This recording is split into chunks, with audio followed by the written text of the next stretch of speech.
it on Friday? Doesn't matter what you look like. See those faces, please.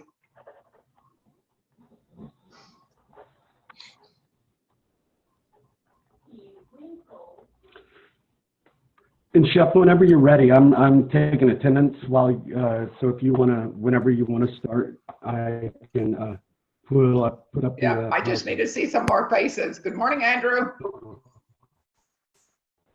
Good morning. Good morning.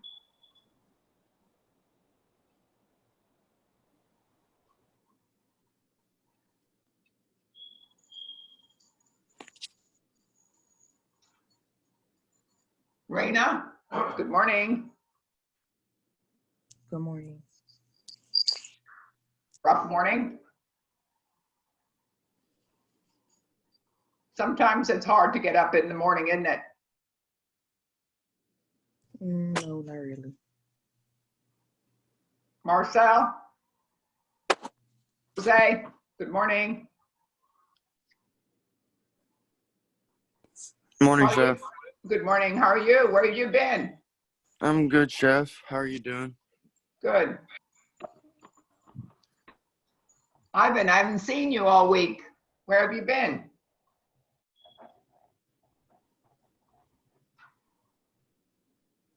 Waiting to hear. Can you hear me? Oh, I was unmuted. I muted myself. Okay. It's a rough morning for you. Yeah, it's been a rough time.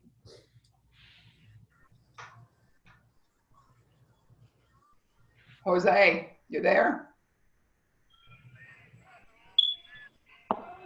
Andre? Good morning, Lydia. Loretta, good morning.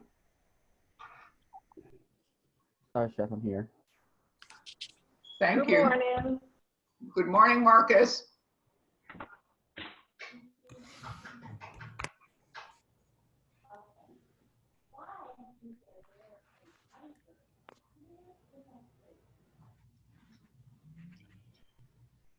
So, kind of an important week. Can you imagine it's already in the third week already?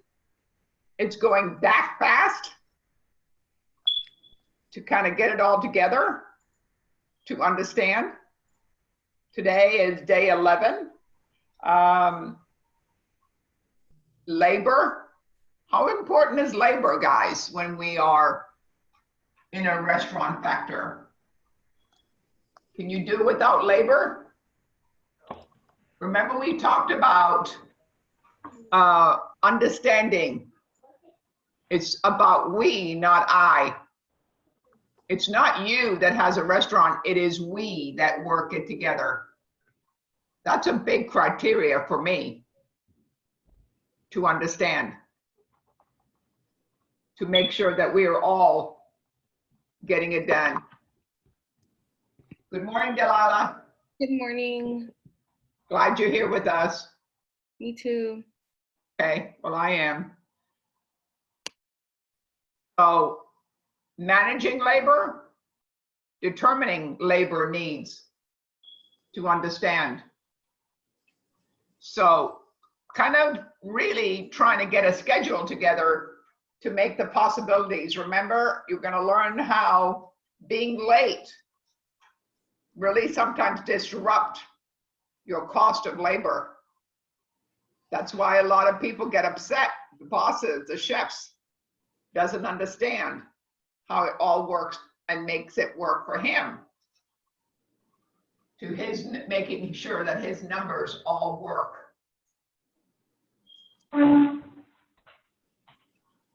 Keon, on please. Marcel, please, on. I'd really, really appreciate it.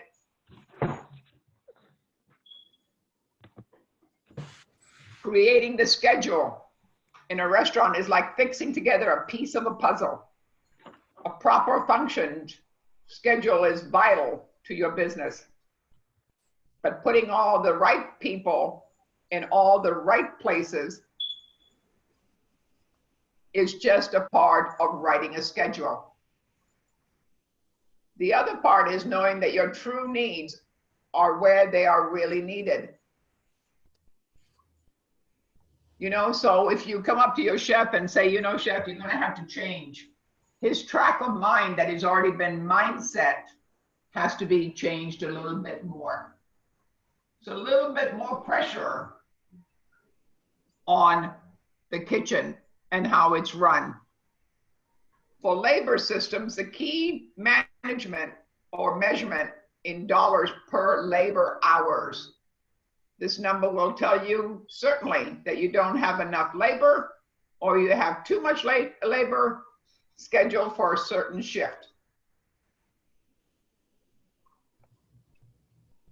Does that off balance the profit of the restaurant?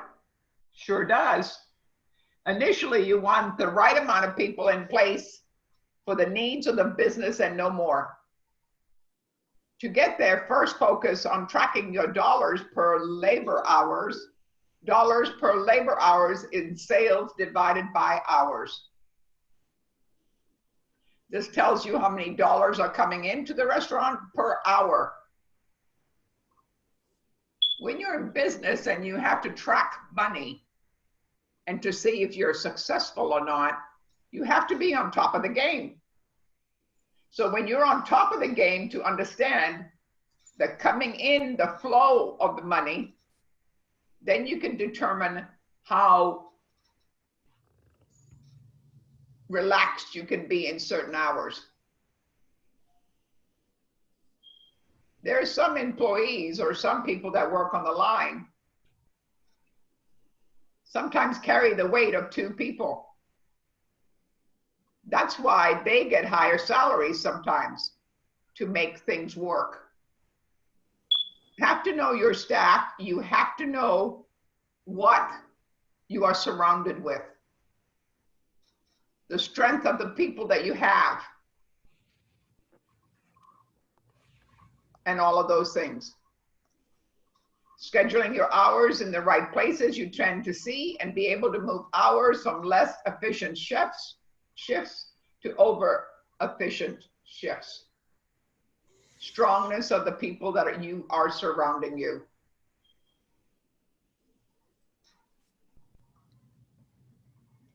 Efficiencies are different for every restaurant. So track your dollars per labor hour and realize 3 weeks and what makes a trend.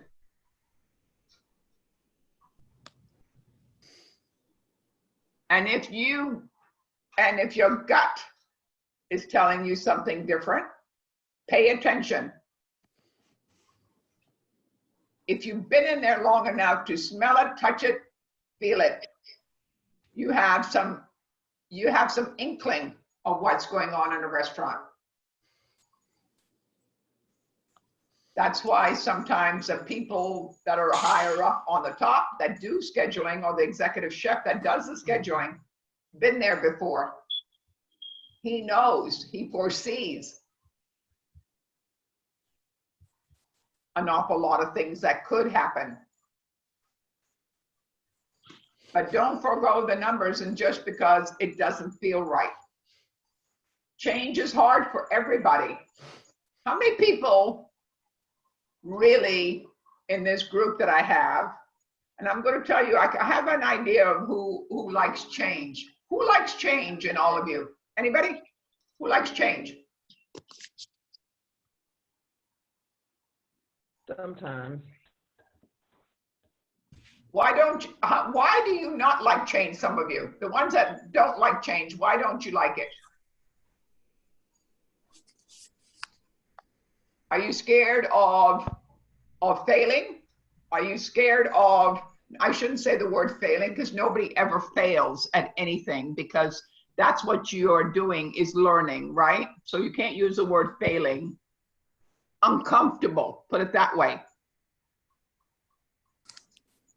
How many people there are some people that just love to go to work and repetition.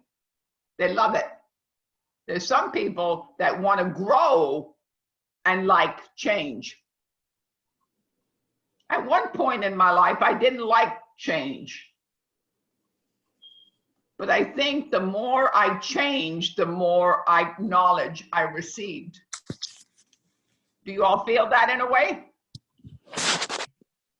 To venture out for change? What do you think, Marcus?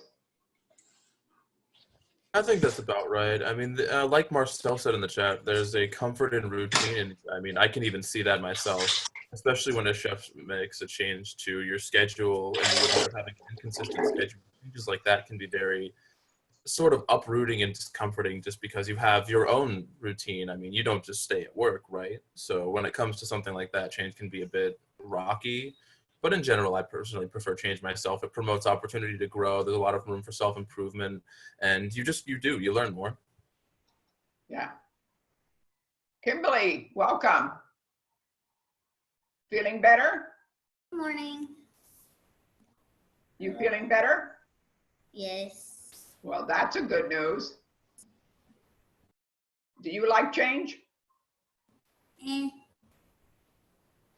Not like drastic changes, but I like change in general. Okay. Robert, you don't like too much change, do you? No, because once you get in a routine, if something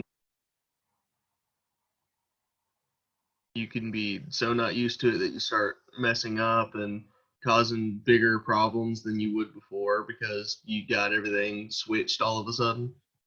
Yeah. How about you, Matthew? I don't know. I mean, routines are nice, but I guess in the sense of work, to learn and grow, change would be good. Okay.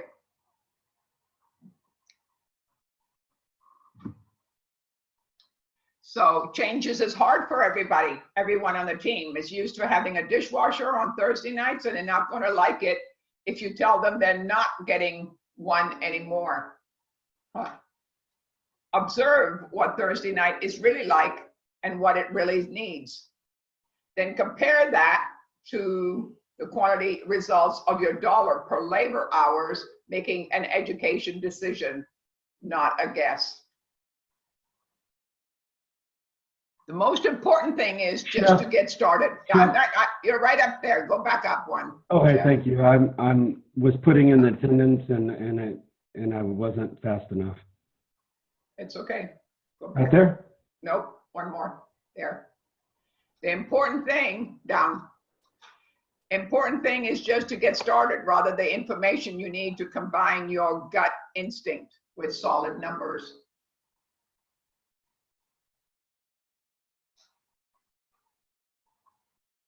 Five easy steps to calculate restaurant labor cost. Calculating restaurant labor cost is a crucial part of your job. Documentation, so you can come back when you're doing your schedule again.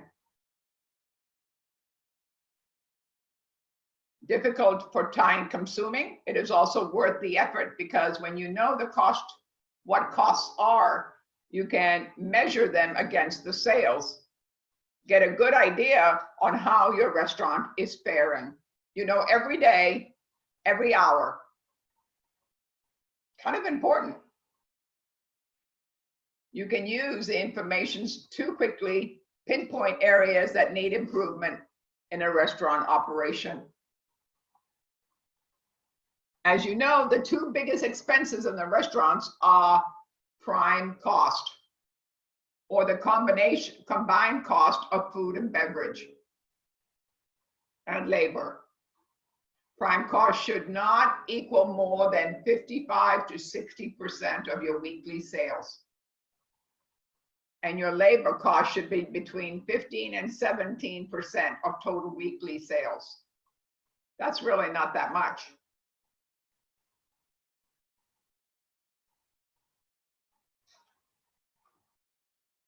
In an example to determine the labor cost over the shift, but what's the best way to plan to prove shift coverage and future labor cost? If you're not using a primitive schedule software, The next best option is to do a little math before preparing your schedule. Follow the 5 steps to simplify the routine and save time. It's all in the chef's hand to make it work. Estimate the number of guests at a certain time. For example, you usually have 40 guests between 3 and 4.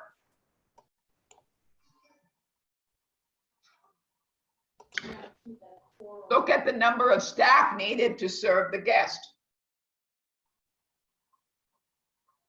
1 cook hour allotted for every 20 guests equals 2 cooks. 1 server hour for every 10 guests, 4 servers. So 1 host hour for every 20 guests, 2 host hours. A total of 8 employees needed to cover 40 guests.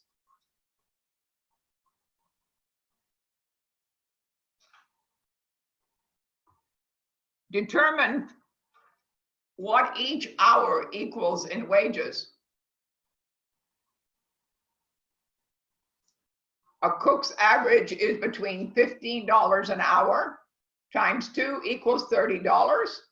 The server is 5 times 4 equals $20. And the host is 8 equaling $16, 2 hours. So, in essence,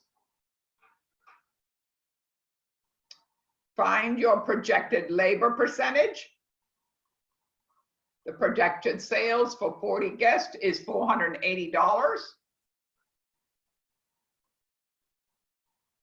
The projected labor dollars spent on 40 guests is $66. Divide the labor dollars. I'm going to go slowly. You might need to write it down for yourself if you're going to be doing it on your project. Divide the labor hours by the sales, and projected labor percent is 13.75. This falls in the normal range of labor cost, and no changes or adjusted need to be made. Labor hours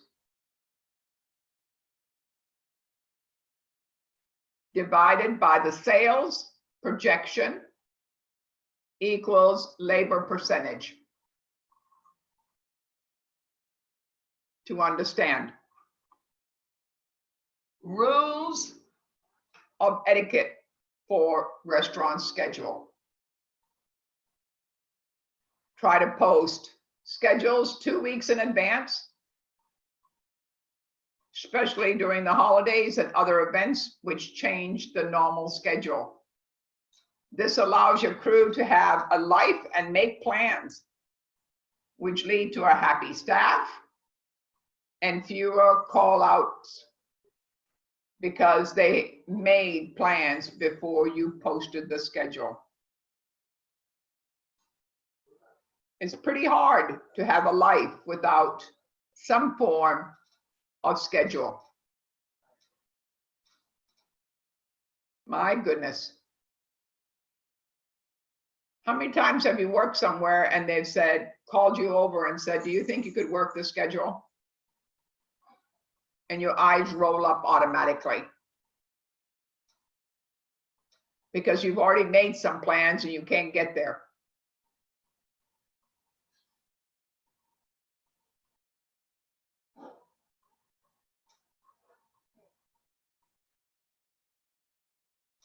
To accommodate requests of days off. Let the crew know that the first come, first serve. Always be up forward, always be blunt in a nice way. Sometimes I have a hard time doing that. but that's okay.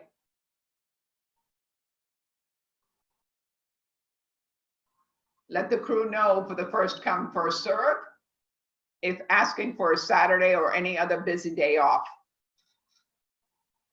It's got to have an excuse behind it that is merited. If you keep asking for a Saturday off, after a little while, the chef's going to get smart and he's going to say no. Is asking for a Saturday or a busy day off. This means they need to plan ahead and let them know that perhaps you can let one have a day off. But beyond the answer is no. Talk to the crew, be sure they're willing to pick up the extra work if you choose to allow a shift to be occasionally short-staffed in order to accommodate it requested days. Often the staff will rally together and work harder, and they know they also have an opportunity to get a Saturday off. But don't allow this to happen too much as a norm. Occasionally is the key word to change things. Management team and the crew needs to honor it. If it's too late for a chef or management to change the schedule, things happen and sometimes the schedule may need to be changed after it's posted. It is in most states, perhaps all states, the business has a legal right to change schedules. But during so, don't show respect. But please do show respect for your crew. Work with your staff and get the permission to make the changes, to make it work. Always remember that you work together. It is too late for a cook to ask for a day off if the schedule is posted. There will always have a change. There are plans to accommodate work or negotiate with the other cooks to swap days.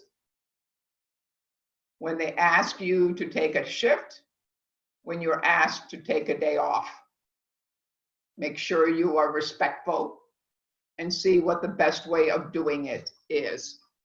Being friendly, being sympathetic. Why do they want a day off? Remember, if it's a family member or somebody sick or somebody needs help, then the chef should always accommodate.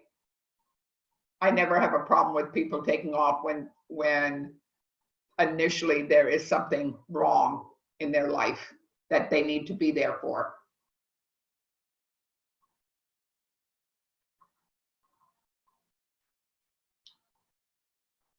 If team members change their day shifts and always their days and their shift, then always enforce. That is, must be approved by the chef, supervisor, or a manager. This ensures that you approve the change and that needs for the business are met. You don't want the grill guy conning the pastry cook to work for him. Post the changes on the schedule and have each person initial the schedule, accepting the responsibility, showing up for a different shift. That's why it is really important. So no matter what we do, it is important, guys, to cross-train people, because that will give you a big,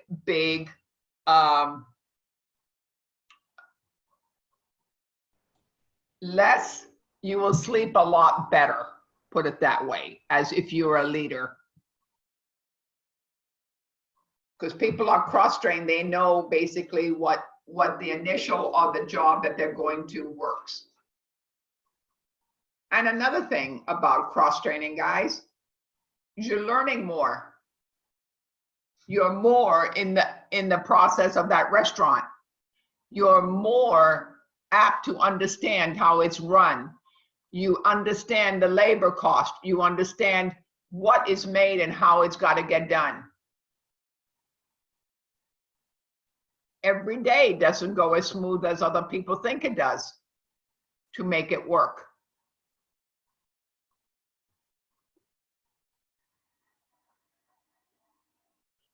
Blackfish.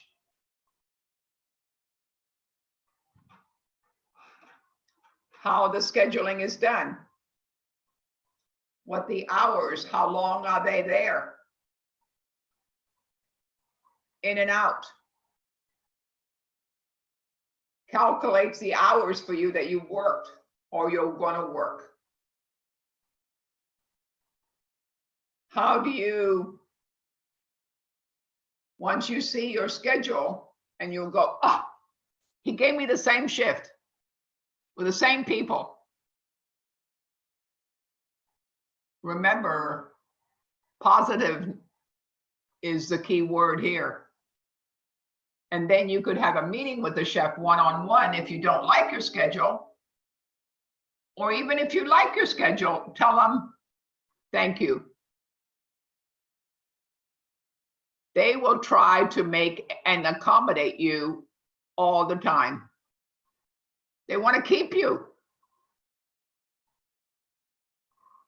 Good people are hard to find.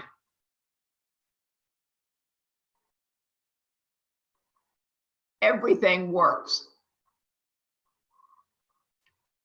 How to make a restaurant schedule. The functional dining room services relies on local staff schedule. Before you spend any time making the employee schedule, it is important to know some of the basic facts. Facts like tipping, weekly hours, time off, overtime, the laws of employing minors all come into play when making a successful restaurant. Scheduling, while we can seem overwhelming, there are a few things to keep in mind that will make the process much easier.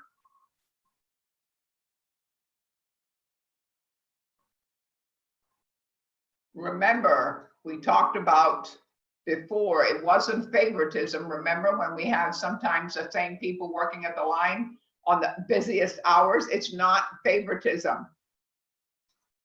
It's making you surround yourself with dependability and making it work.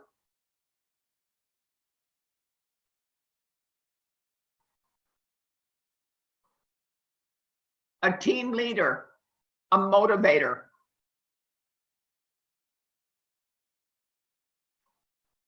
Sometimes you have to put somebody in there that needs some sort of an assistant. Are you going to put somebody that is just lagging in, what comes in 10 minutes late, gets on the line, he's not ready for the rush?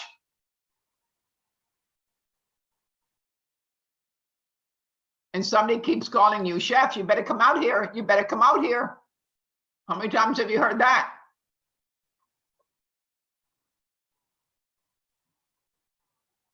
So it's not favoritism that we're talking about. It's making the restaurant run smoother.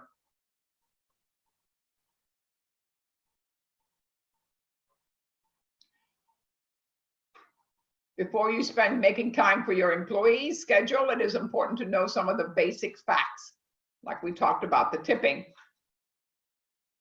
weekly hours, time off. While it seems overwhelming, there are a few things to keep in mind that make the process a lot easier. What are tipped employees? I've heard of so many different ways that they do it. One, all the tips go into one kitty, and then it's divided among all the employees.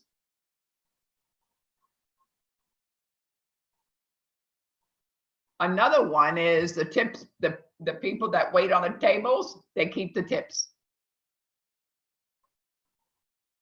Which do you think is fair? There's some people that sometimes hardly wait on the tables. I've seen it. Anybody have a comment on that? Who's a waitress out there? Anybody else who's been a waitress, wait staff? Sorry, not mean to say waitress. Wait staff? Anybody done that? Nobody? Yes, Chef Cliff, talk. And I was the worst one ever. I was the worst waiter. Oh, were you? Yeah, I dropped my first big old plate. I was at Puppedos, and first day had a tray, bam, dropped it, and that was it. I'm a front of the house, or I'm in the back of the house kind of guy, not a front of house kind of guy. Okay. Anybody else? What about Marcus? Did you wait tables? I actually never have, although I'm told I would actually be pretty good at it. While that's a varying opinion, I have yet to try it. Although I've also been told not to do it because it's miserable. Well, some of them are really, when you go to a restaurant next time, just sit and watch. Oh, and just like observe and just see what goes on. Oh, I do that a lot actually. Sometimes, well, actually, when I used to live in Arizona, what I'd like to do is I'd go to restaurants and just kind of see how it operated. So you would go in just like on your own time and eat there, and then just kind of see what goes on. It's really interesting when you get to do that. If anybody ever has a chance to do so, I recommend it. You know, also the restaurant that you want to work at, sometimes it's a great idea to go ahead of time and sit in the dining room and watch the staff and also eat the food. So you know basically where you're going and what what their interpretation of their food is all about. I'm not saying good or bad. I'm not saying that. Interpretation on how they want their food delivered or how they make their food for you to taste. Everybody here, we've only got 19. Where is all the rest? So, depending on your state, some states require you to pay their employees full minimum wage before tips, in which case the patrons are expected to tip less or not at all. However, tipping at restaurants is customary throughout most of the United States. So servers are typically only paid a minimum cash wage. That combined with tipped wages to reach the federal minimum wage or more. If you should also keep in mind that certain numbers of your staff will not receive tips.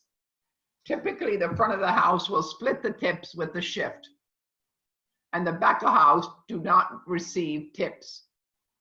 With that in mind, make sure your prep cooks and dishwashers are making an hourly wage that is appropriate.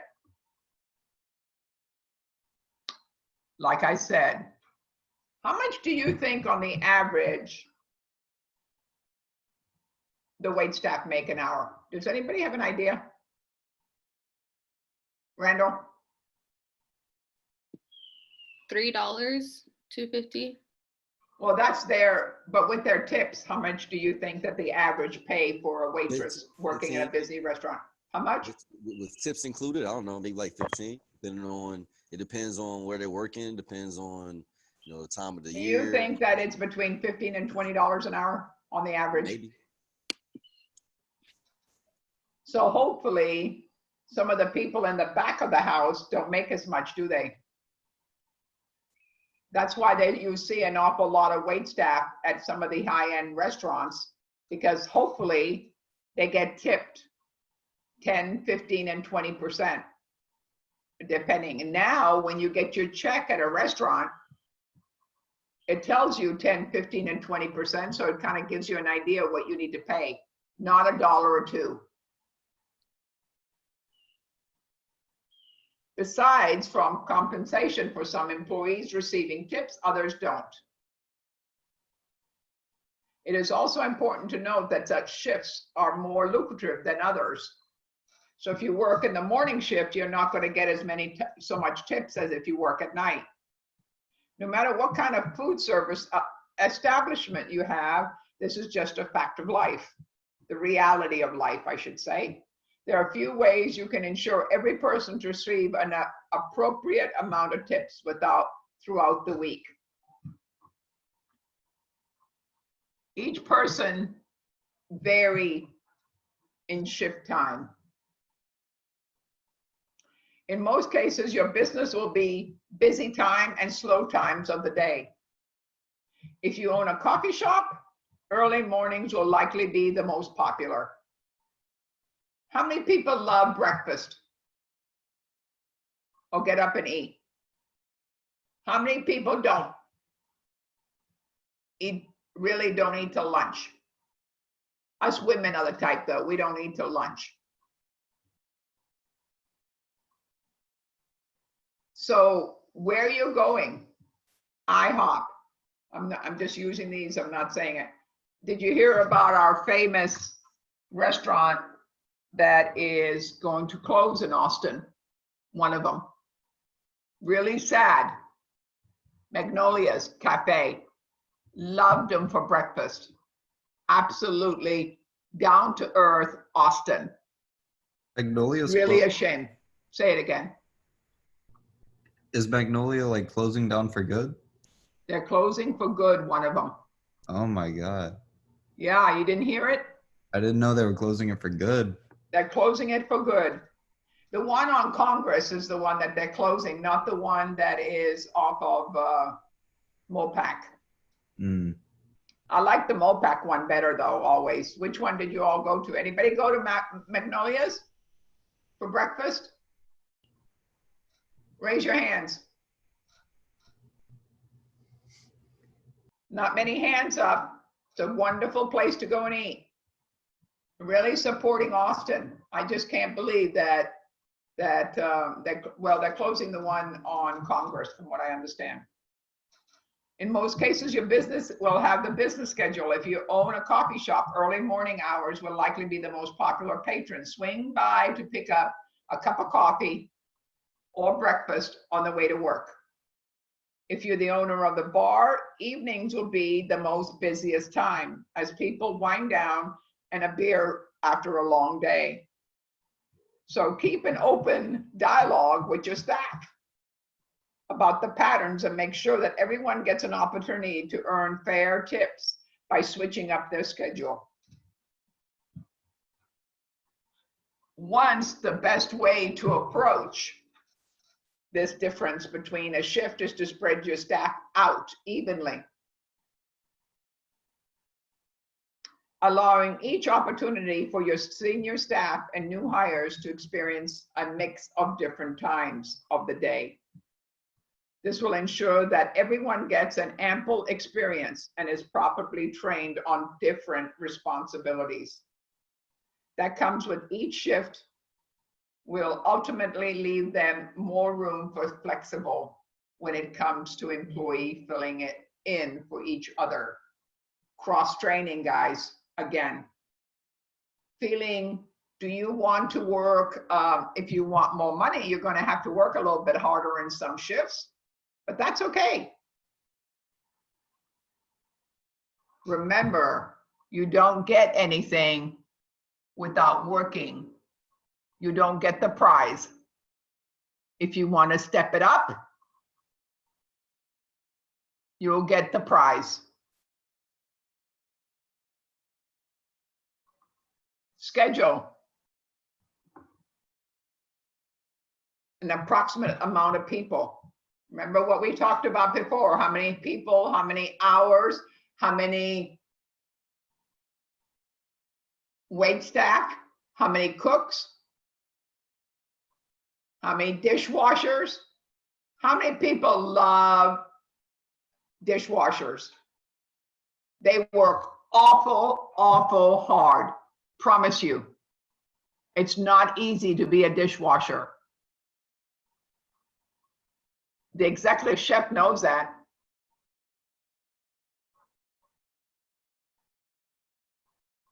You need to make sure that more people are scheduled during busy times and fewer during slow times. Not only does this make your division tips fairer, but it also ensures that people that have enough employees to complete the necessary task in relations to the demand if you're not sure what time of day are the busiest. The POS system can track transactions activity throughout the day. So you can pull graphs and see exactly where your traffic is on the peak and lows. Remember the first week we talked about POS?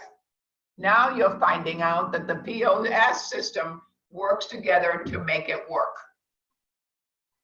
What are the initial things of what you need in a restaurant or in a business that you want to indulge yourself in? POS system tells you a little bit without you having to work so hard. Cha-ching. But you know what? You've got to spend money to make money sometimes. And you've got to surround yourself with the ability to know numbers when you need them.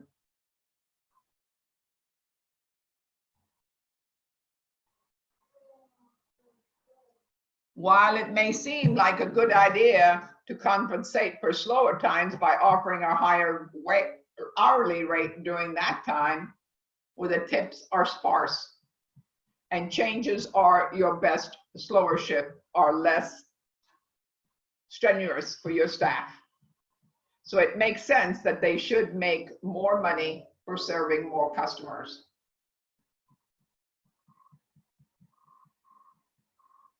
Any downtime can be spent cleaning or taking care of other important tasks, especially surrounding you, or surrounding the kitchen, or surrounding the front of the house. Remember how many times have you gone in a restaurant and there are a few tables, and then you'll see the wait staff filling the salt and pepper shakers, filling the condiments section, making sure that things are done, the menus are wiped down, napkins are folded and put on the top, ready for the rush. Multitasking, find things for them to do. So at the end of the night, there doesn't have to be that much work. Use the time sparingly and use the time smart to make it work.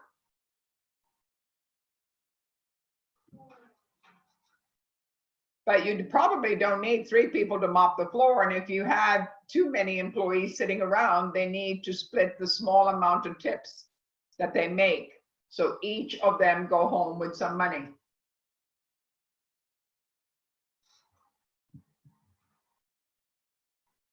Not I, but we.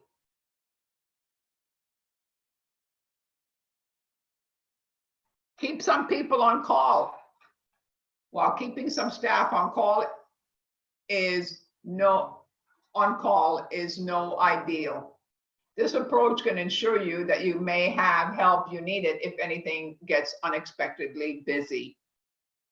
Remember, some people have to have a life to understand. Don't be afraid to send people home if things are slow. While it is not a good task for employees to shuffle their personal lives around to accommodate last-minute requests, being upfront with them about staying flexible for a few hours on a Saturday is all right. Every now and then, also, you can encourage your managers to step in if things get crazy, since they have a higher pay rate. Remember, it's not their business. It is their business in a way, but they also need to have a life. Take some pressure off your manager by hiring 2 co-managers on duty at all times to address any issues that will come, demanding on your regular staff time, while many of them paying 2 managers' wages is not beneficial to your business. Having a manager present at all times can go a long way to improving customers' experience. And as we all know, providing the positive experience for your customers is the only way your business will succeed.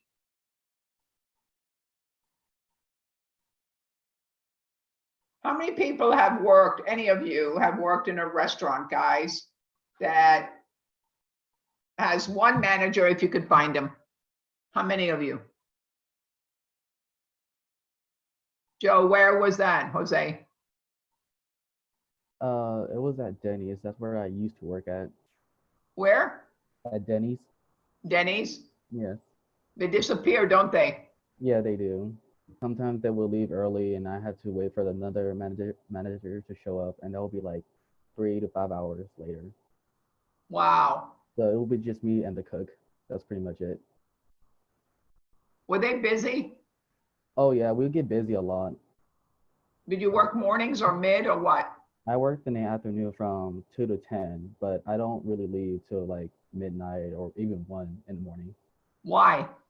Because it will be just me working there as a waiter, and I had to stay behind to wait for the other servers to show up, the graveyard to show up, and then that's when I start cleaning, where I start cleaning up, refilling all the stations, the condiments, restocking the salad bar, the dessert bar. That was all me. Let me ask you a question. Was it, okay, the 2 hours that you were off, you were supposed to work till 10 o'clock and you said you didn't leave till 12, right? Yeah, 12, 1, sometimes even 2. Okay, did they pay you to 1? Yeah, yeah, they did. That's when I clock out on my own. Oh, you did clock out at 12? Yeah. Okay, to get the job done. Okay. Mhm. Was it worth you working? No, it wasn't. Well, it was because when I was working there by myself, I did make like a lot of tips, but at the same time, it was just like too much work. Like it was just too much for me. Too much for you?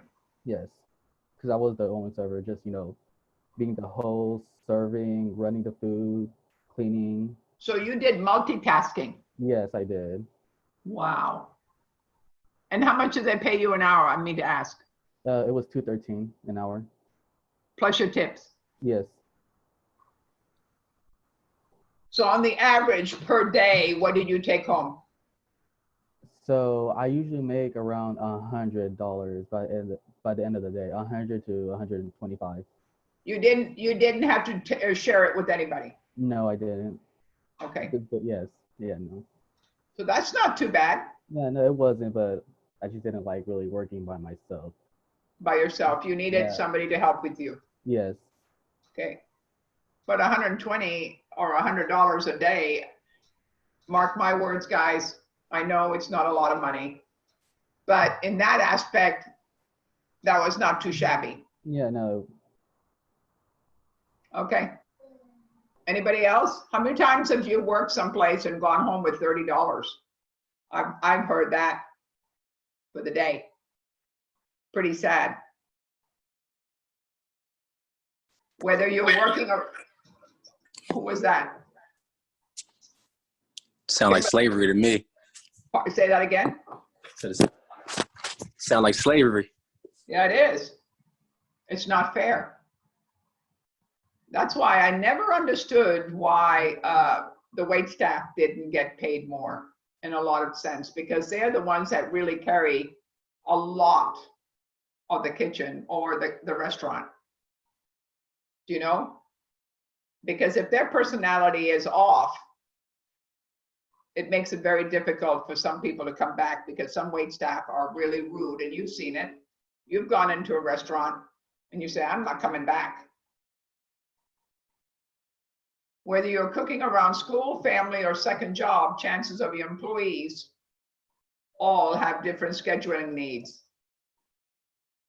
Ideally, you can get a sense of each person's unique schedule when they're first hired. That way you can staff your establishment with people with varying availability. But even then, life helps the schedule likely to change, so they can come to making a fair schedule, making an open mind, and check your employees' availability. Make sure your employees have time to rest. Remember, you've got to take care of the staff that you have around, ensuring that each staff member has a fair amount of time off, doing a long way towards preventing stress and fatigue. You should hire enough people so that everyone can have 2 days off per week. And if those days can be constructive, that's ideal. Also make sure that not only that you only ever ask the same person to close and open the next day. How many times has that happened? A lot.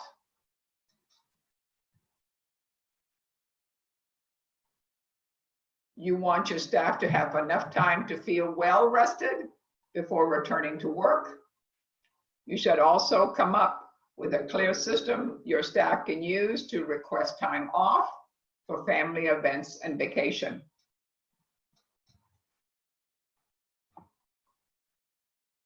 What position do you need? When scheduling a shift, you want one or more people from each of these categories. Backup manager. This can be a kitchen manager, executive chef, head pastry chef, sous chef, or similar. Front of the house manager.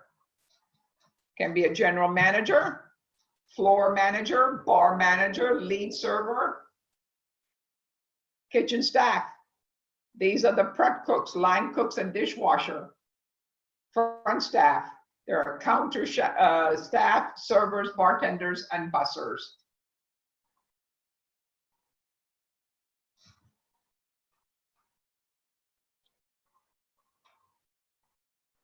Determining the operation hours. What does that mean? Do you want your workers working more than 40 hours a week?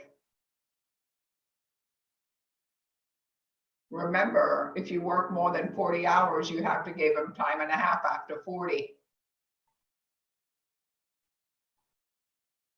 Because then you have to pay overtime, which we will discuss later in this lesson. Thus, if your operating hours are more than 8 hours on your employees' work, more than 5 days per week, you need more than one shift per day. In addition, you want an hour to overlap between shifts so the restaurant can operate without any interruptions. And chefs from one shift can hand over their work to another person.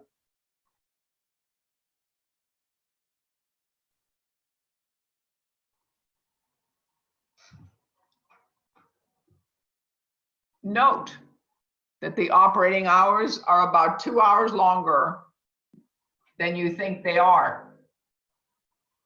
Most restaurants need about an hour to set up before they open and about an hour to clean up after they close. Anybody work in a kitchen at night and see what that kitchen looks like before they go home, before they start cleaning up? Anybody? Anybody work in a kitchen at night? Delilah, tell me a little bit about it. It's a mess, isn't it? Yes, chef. It is like your eyes are crossed when you look at the end of the night and say, oh my gosh, look what we got to clean up. I think one time I was on my way out at about 11 o'clock at night, and my manager stopped me. I had my bags in my hand, and he stopped me to scrub all the drains in-house. I stayed there for an extra hour on the floor scrubbing and pouring bleach down drains. Yeah. It is really a difference. Were you working in the back of the house or the front of the house? In the back of the house. I was grill. Okay. Do you like grill? Yeah, I like it. Does it keep you busy? I like the heat. The little burns keep me on my toes. To keep you on your toes. Okay. That's interesting. But anybody else? Kimberly, you're in front of the house, right? Yes. Even in front of the house is horrible. It's horrible, isn't it? It is, because nobody knows how to clean up after themselves. So even like the bussers miss stuff on the tables. And then it's my job to go back and make sure that every table is clean. Anybody else have an experience in the front of the house or the back of the house on the line?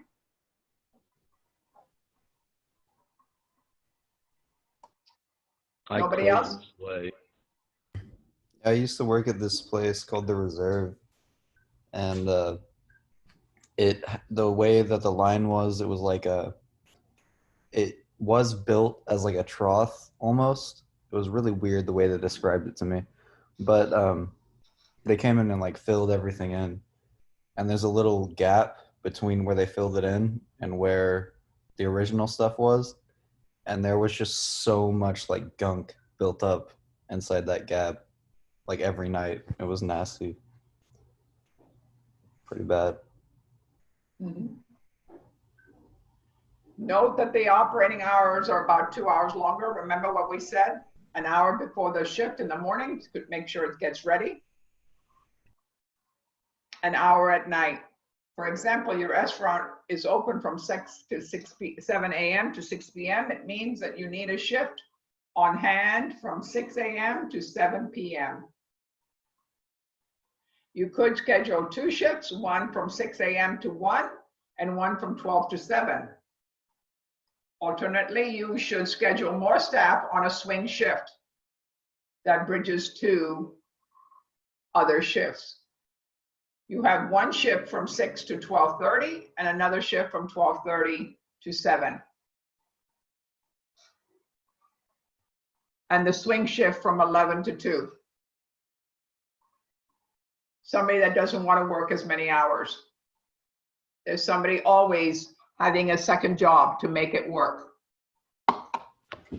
Chef, someone in the chat was asking, does it cause any conflict for anybody that's, if you've got the whole staff and I only pick a few people to get overtime, does it cause a conflict with other people in the restaurant? Is that what you were saying, Matthew?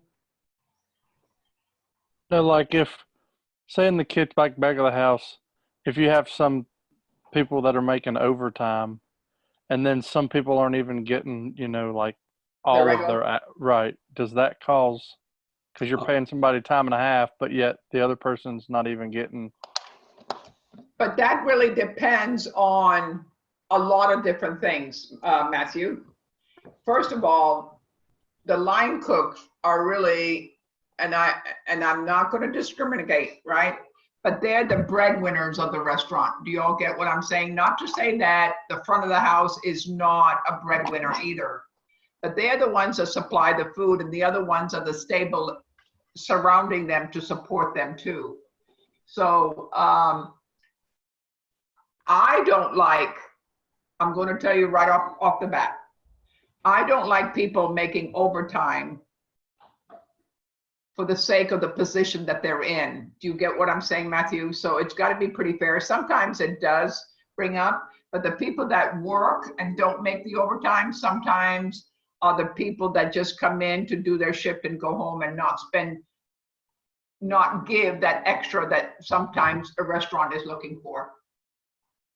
You get what I'm saying? In a way, it's a hard decision to make. If people should get, who gets overtime and who doesn't. But if you're busting your butt to make sure that you are giving 100%, then you should be getting the overtime when somebody just comes in, clocks in and says, can I go home? Can I go home? If he just keeps saying he wants to go home and not contribute to the restaurant, then I can understand him not getting the overtime. And then sometimes there is a conflict, but the people that open their mouth all the time and want to argue about who's getting paid overtime should ask what are they? Dan? What do you think? I have a question. Is that like an EO complaint though? Like equal opportunity complaint? Because you know what I'm saying, that's like kind of like unfair, but it is unfair. But Andre, if they're not going to step up to the plate to do their job and want to keep going home, why should and not be there? don't you think you should kind of take care of the people that take care of you, in an essence, to make that restaurant run? Yeah, I feel that, but like, what if everybody's, doing their part, you know what I'm saying? And, you still got, I mean, I feel like, there is favoritism in certain establishments and stuff like that, but I guess it depends on, like, how long that person's been there, you know what I'm saying? Like, how much they contributed, so that plays into factor, I guess. I understand what you're saying. I totally understand what you're saying, but you've also, remember, 90% of the restaurants don't pay overtime. 95%. Did you know that? Even in the hotel business. You there? Yeah, I'm here. I heard you. Oh, 90% of people are not going to pay. Majority of the people don't pay overtime. They want to make sure that everybody gets equal amount. But if you are contributing more to the restaurant and there is overtime, then you're going to pick the people that can deliver it for you than somebody that keeps putting their hand up and wants to go home. Exactly. Get what I'm saying? I do. And it's not favoritism. You have to look at the whole picture of how that leadership is run to make it work. Matthew, does that kind of let you know? I know people would get upset, but it's something that has to be addressed on how that team works in that restaurant, personally. Get it a little bit more? It's a hard decision. I get it. A loaner example, if you're running a food truck and you need 3 employees on hand at all times, you should always have enough employees to cover every shift. You open 7 days a week, so you keep your employees from having to work 7 days a week. You have 4 total employees. Your employees would look like this.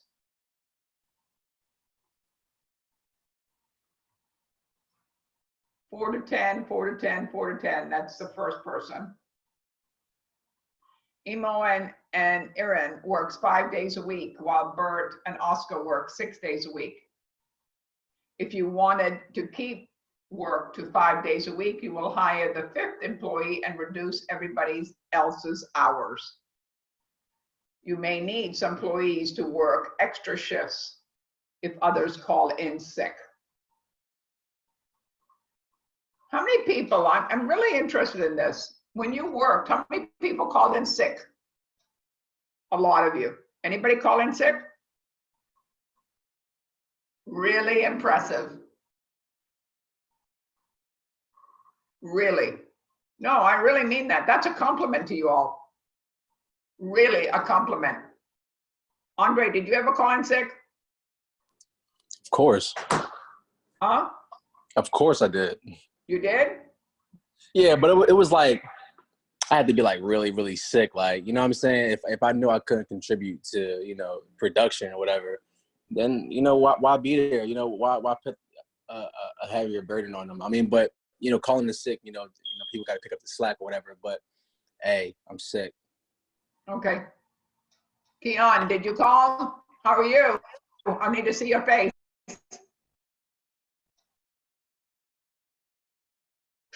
Trenton, I need to see your face, please. I don't see Roro. Where are you? Oh, there she is. No.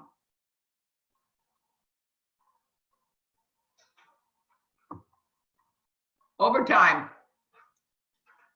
If you have pay employees time and a half for any work over 40 hours a week.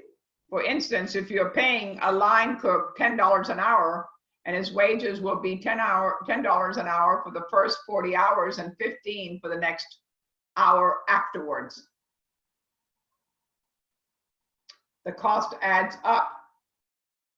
The best way to avoid this is to keep everybody's hours at total hours for at least 40 hours a week. You may want to add an additional buffer or busser. For instance, keep them at 36 hours a week, at most under normal circumstances. in case someone calls in sick or quits. If that happens, you will need to call employees for an extra shift. And you want to keep the total of normal hours plus extra hours less than 40. So usually, sometimes the places that I worked at, we scheduled everybody basically at 36 hours a week. Guaranteed. And that 4 hours is your playing time for them to pick up where they need it, where you need help with. So everybody is really at that 40. How many times have you worked somewhere and you say to your person that works with you, I gotta go home, I'm reaching 40. How many times it has happened? Anybody felt that, Kimberly? Have you seen that? I gotta go home. Many, many times. Many times. Randall, what about you? Yeah, I've seen it before. You've seen that before, haven't you? Marcus, you've seen that before. Watching your time. I've been part of that many, many times over. That's right. How about you, Andre? Yeah, I've seen it a bunch of times too. But you know, nobody really complains when they reach that 40 though. You know what I'm saying? Because that's extra bread. So. No, I understand that. But usually when they schedule you for 36 or 38 hours, they have that 2 hours that they'll pay you to stick around to do it for the extra till the next person comes in. It's true. So it's just basically covering themselves to make sure it's under 40 hours a week. Yeah, that's true. You know? Cross training, my gosh, key word for all of it. In other ways to bridge the gap if somebody calls in sick or quits. The more skilled employees you have, the more flexible you can be with their hours. And if you are the one person that can work the saute station, then you'll always need them on hand. But if 4 different employees can saute, you can need one of them on staff for any reason or any given shift. How important is that, guys? Really important. And another thing, you know, if you're at the Gare Manger station, usually Gare Manger usually does desserts, right? They're learning a little bit about the dessert station. Yes, they got the picture on the wall, what the desserts look like, but then you're going to learn about pastry cream, you're going to learn about eclairs, you're going to learn about cakes, you're going to learn about frosting, you're going to learn about garnishing, how to plate a plate.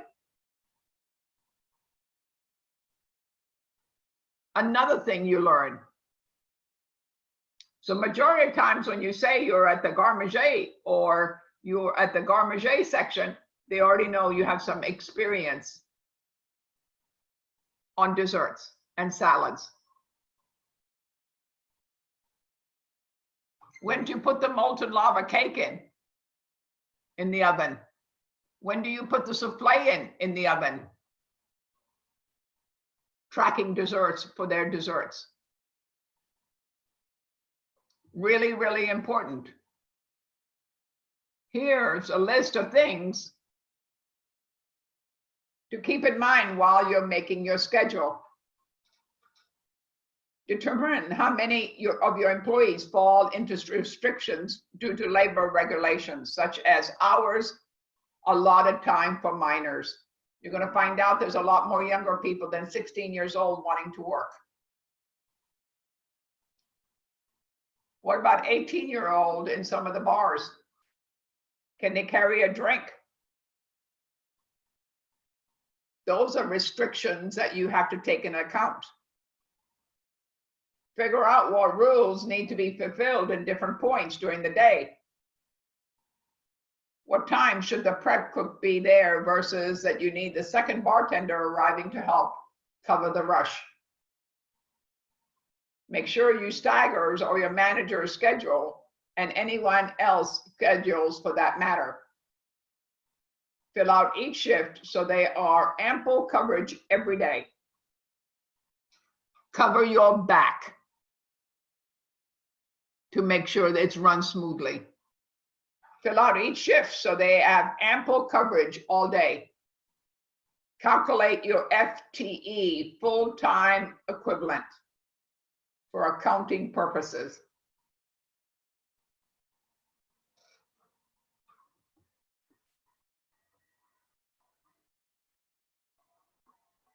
Well, this is a basic example for a few employees and shifts. Larger establishments will, of course, have more people and more moving parts.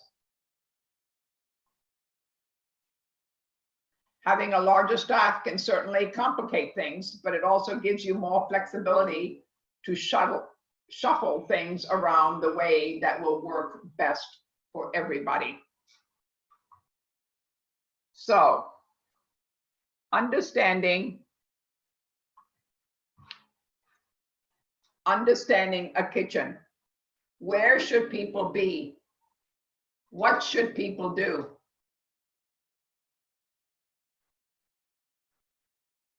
Really important.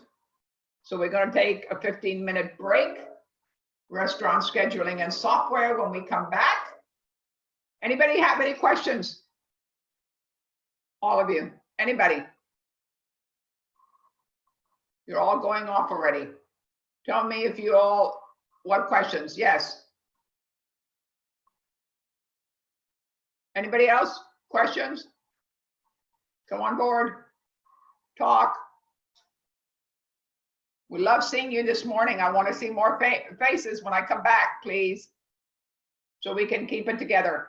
Thank you. 15 minutes from now at 7:30, we'll be together. Thank you.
Yo, Chef, I got a question for you. So, like, I'm going to open up a food truck or whatever, right? So, you know, I don't have to have that many people because, you know, when I'm serving, whatever. So say if I have like, you know, one person, I'm still gonna have to document their time and stuff like that, right? Wait a minute, but let me ask you a question. What kind of food are you serving? So like, I'm serving like, I have a couple different concepts that I'm doing, but I'm serving mostly frozen desserts out of the food truck. Okay. Because you know Texas is hot as hell. What are you gonna name your truck? I already got the LLC established and stuff. It's a Philly name. It's called the Jawn, JAWN. It's pretty much like a Jawn is anything. It's anything. But the main goal is to pretty much give Texas, you know, Philly's like, you know, authentic and stuff. Philly's, you know? Wave. Yeah, exactly. Okay. Exactly. So it's like when I'm first starting off, because I'm gonna gradually build it up into a brick and mortar. Correct. But you know, starting off, I'm not gonna I can pretty much run it by myself. but you know, bringing like an additional person would like, you know, definitely help. You need So a it's like, support, you need a support system and not to get it overpowering for you. yeah, You need yeah, somebody around you to back you up a little bit to make it not when you've got 15 people in line and you're stressing out. right. I agree. So it's going to be everything is frozen.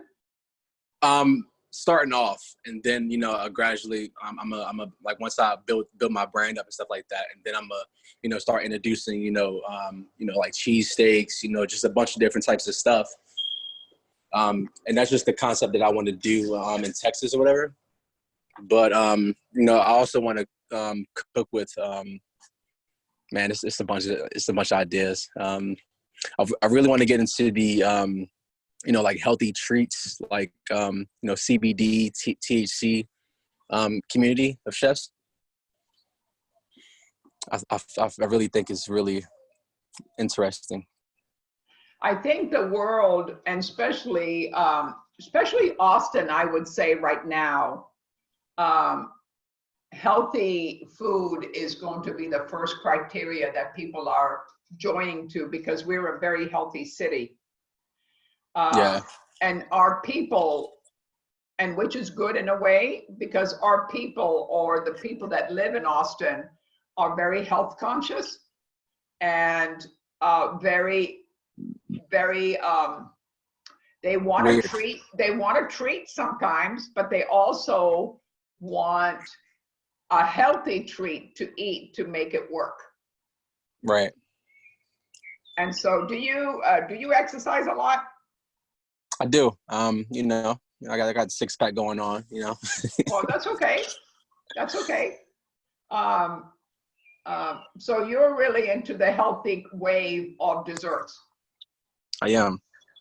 So like what I'm serving is gluten free, it's fat free, it's you know, definitely vegan friendly.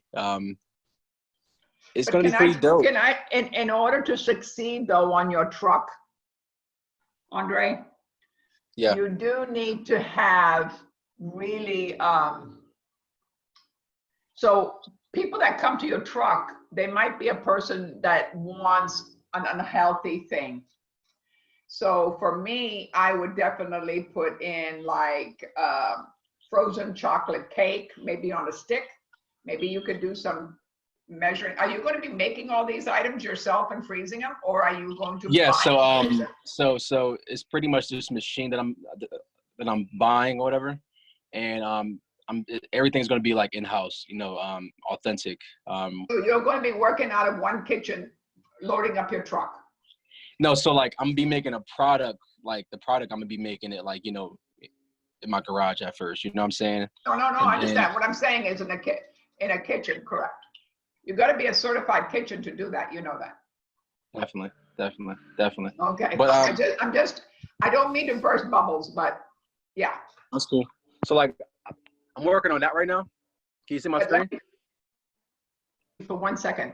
But if you're going to, like you said, in the garage, it's a pretty difficult thing to do in a garage, okay? Because you got to be certified in order to open that truck. Do you get what I'm saying? Yeah, exactly. Okay. So you can I'm gonna definitely get this truck certified first, and then you know, make the products at home, and then you know, put the products inside the truck, and then you know, drive off and stuff like that. So yeah, I know, but the state's going to come get you for the garage for the simple reason. Yeah. Yeah, they will, because it has to be a certified kitchen. But listen to me, you can rent a kitchen for $100 or $60 an hour. So what I would do is get all your ingredients ready, mise en place, everything, get into that kitchen, get it done, and for $60 or maybe even $120 for the week that you're preparing for the week, you could get it done. Do you get what I'm saying? And then you've got a place that you've gone, pay for the certified kitchen, and then they're not going to worry about it. Then you could do some stuff in your garage on the side without them knowing. Do you get what I'm saying? But you need to pay for a certified kitchen first off the bat. Yeah, I see what you're saying. To pretty much, You need to cover your ass, put it that way. Right. So rent it for an hour or two, get all your stuff ready so they see that you're doing it. You can do some other stuff on your own, but you need to have a certified kitchen on your piece of paper for the health department to come and see your truck. Yeah. Please And think about that. I could also, I can make it inside the truck too. You know what I'm saying? Yeah, but then you've got, well, you're gonna have all the refrigeration, then you can probably make it there, but then you've got to really show that you make it there. Yeah, And there's some items you're gonna have to, are you gonna be making like cakes or something like that with it? No. No, it's like Italian ice, sorbets, soft serves and stuff like that. But you gotta have a kind of a gelatos. You got a big refrigerator in that truck. Yeah, I'm gonna have a bunch of freezers. Okay. I'm gonna have at least 2 freezers. You know what I'm saying? I agree. Yeah, but just remember that certification, please. Yeah. That's a great venue. So is this after you finish school? I'm trying to get it up and running. With the corona and all that stuff like that going around, I couldn't create a business account because the banks are trying to cover everybody's asses that are in business. Correct. So I gotta kind of like wait it out, and that's why I haven't been really putting money into my business because I want to have my business account so I can so they can. It's not really my money. It's the business money. You know what I'm saying? I agree. Even though it's my money though, but it's like all right, that's separate from my personal accounts and stuff like that. So right now they're going to give you low interest rate like at 1.9% to borrow money to open a business. Did you know that?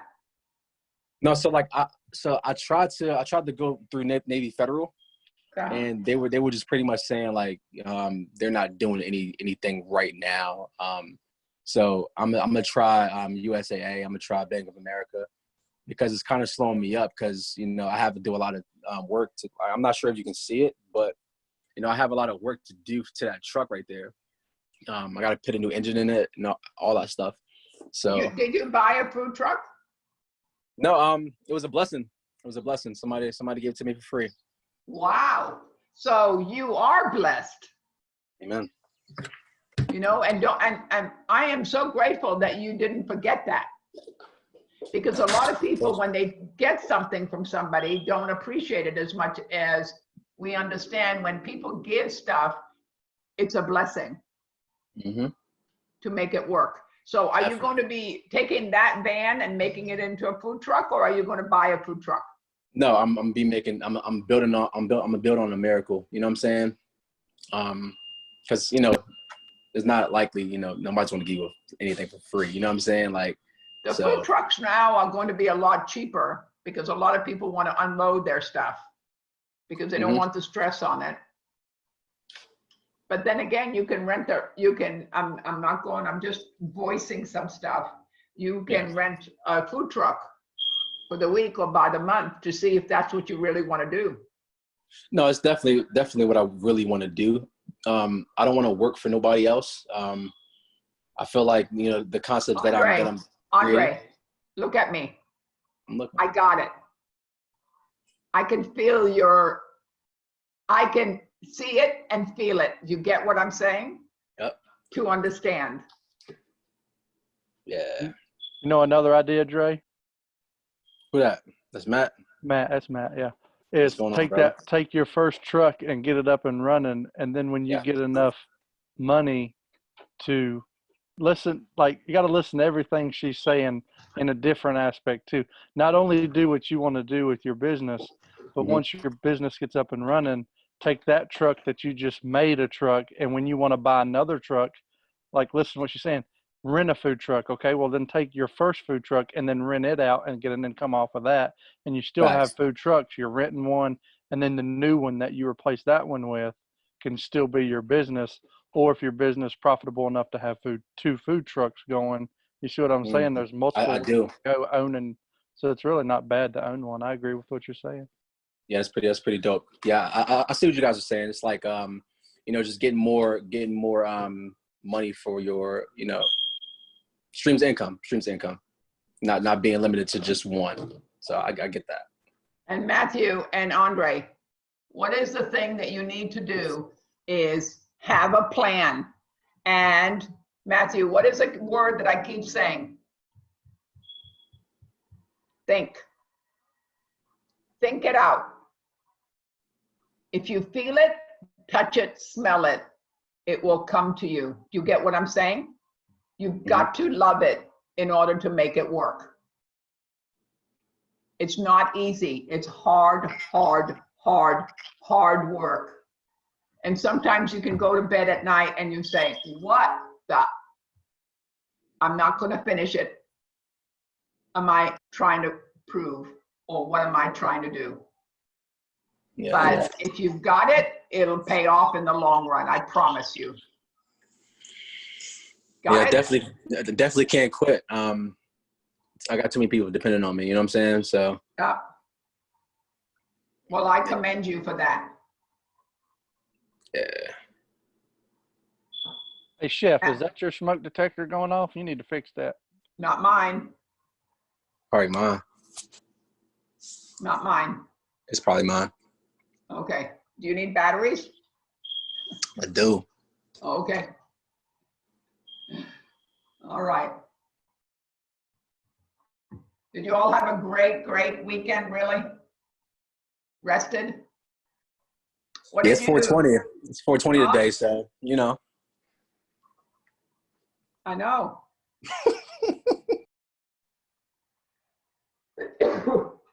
What do you think about this thing coming to an end a little bit?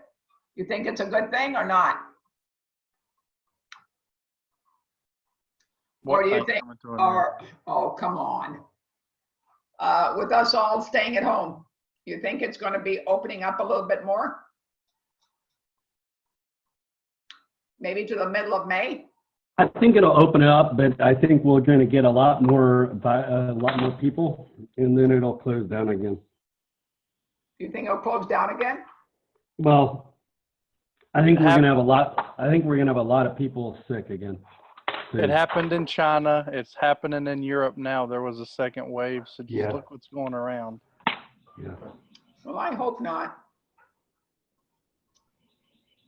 I hope not. But the people that it's really hit the elderly a lot. So hopefully that we'll see what happens. For the best for all of us.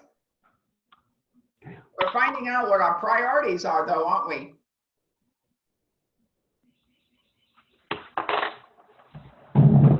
Anybody doing extra stuff or anything extra that you didn't have time for before and now doing it? Anybody? No? Okay. All right. Reading. Are we eating more? Reading. Okay. Restaurant scheduling software. People making and doing things for us, right? Making our life a little bit easier. While it is possible to lay out your schedule manually, there are programs that you can save. You have a lot of time and hassle to create your schedule each week. Kind of lays it down for you. For new business or schedulers, softwares can be a massive time saver. There are a variety of places you can find software so you can take time off and shop around and pick the works best for your needs. Some programs are designed to work and food service setups, like 7 shifts. Meanwhile, other programs are made for specific demographics, like independent restaurateurs, such as Schedule Fly. There's no universal right answer when it comes to making a schedule. 7 shifts, Schedule Fly. If you don't want to use software, consider using old-fashioned method of a calendar. Employee roster and more time, a lot more time. Understanding boards start at $17.50, $17.99. Your staff schedule will likely see frequent changes. It's always a good idea to give your employees as much notice as possible. Plan on posting your schedule at least 2 weeks in advance. One popular method for posting schedule is to use whiteboard with grid lines. You can just transcribe your printed schedule on the large whiteboard and let your staff trade shifts as much as they please. Just make sure that the monitor overtime and schedules for minors. Really important, especially for the overtime guys. Understand the law. Prior to creating an employee schedule, you will need to familiarize yourself with all the state's employment laws, maintaining work hours, employees leave, overtime pay, and age requirements. Scheduling minors. Food service jobs are some of the most popular positions for teenagers. In fact, many people's first job in a restaurant. Washing dishes or waiting tables. As a restaurant owner, you will likely receive applications for job inquiries from people under the age of 18.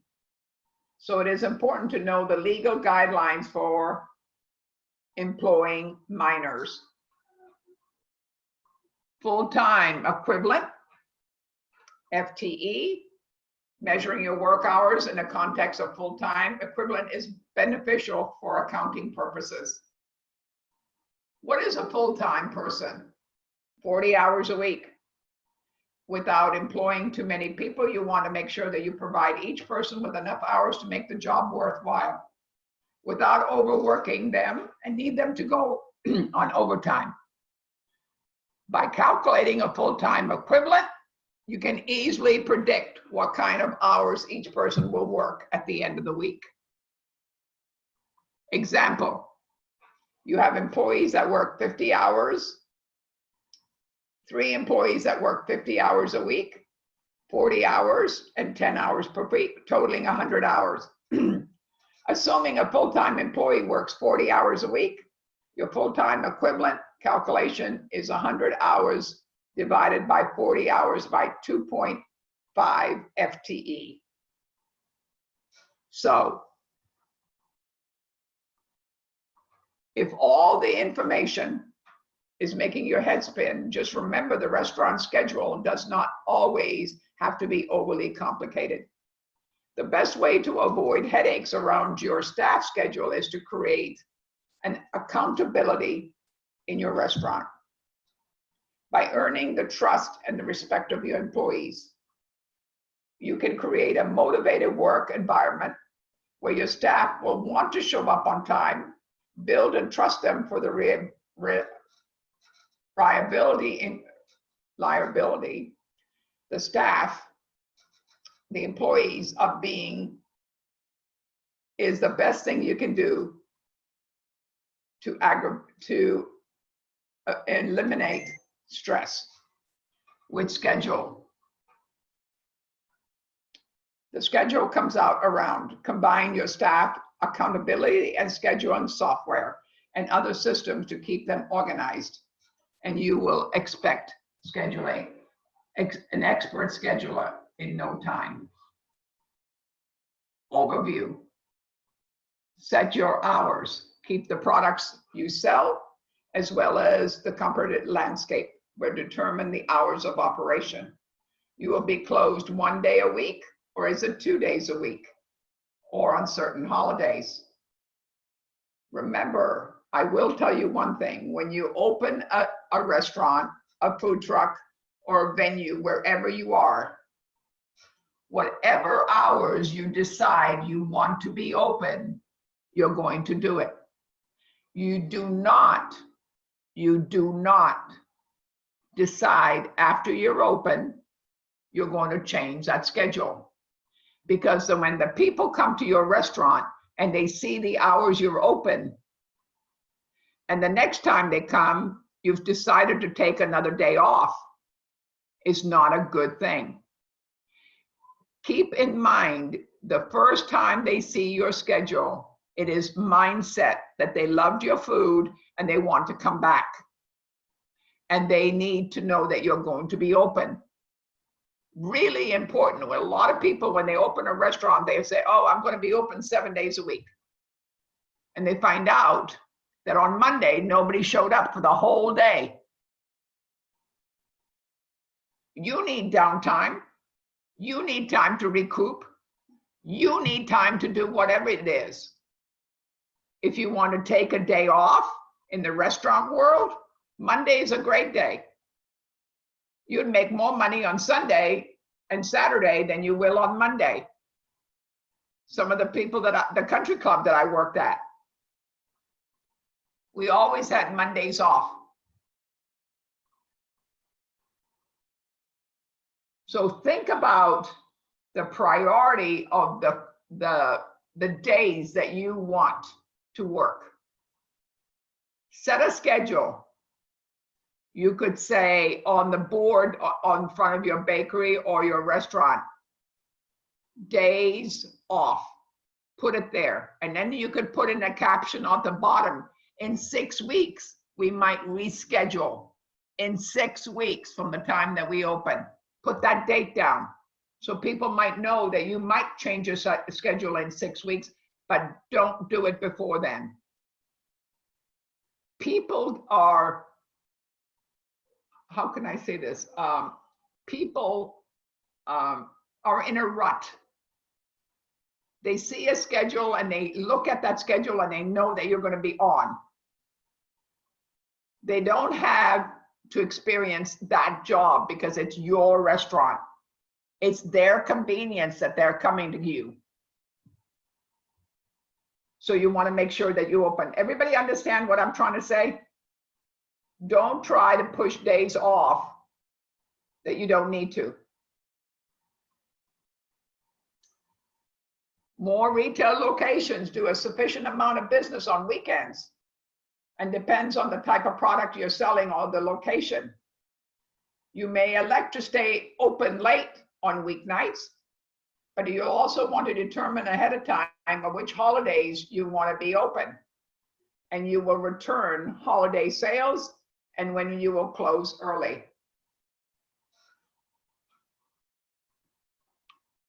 Set staffing levels.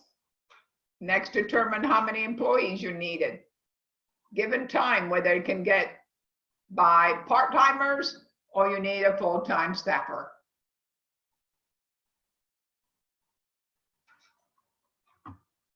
Understand the law. Prior to creating an employee schedule, you will need to familiarize yourself with the state employment laws, preventing to work hours, employees leave, overtime, and age requirements.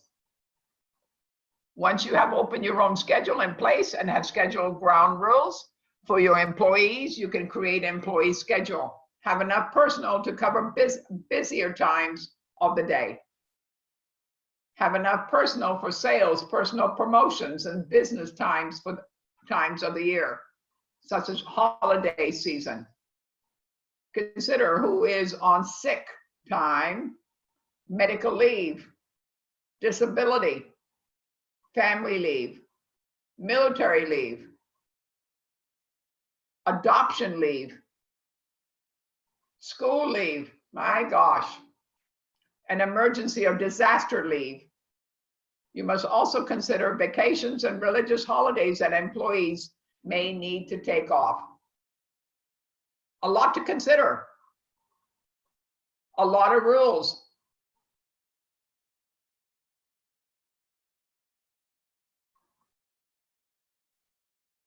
And which is a good way in some things. Consider all the activities that you may reduce your staff at any given time. For example, if you have several students working for you, Final week may mean that you may lose half your staff. Know ahead of time when employees are likely to need time off. Once you write a schedule, make sure that your needs are covered with enough sales staff, stock people, and cashiers. Train your employees to handle various responsibility. Cross training, so important, guys. We've talked about it from the day one. Got to cross train your employees.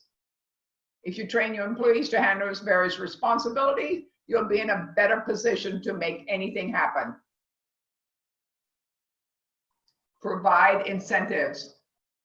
It may be the best interest to provide incentives for employees who rarely call in sick or rarely need to change their schedule.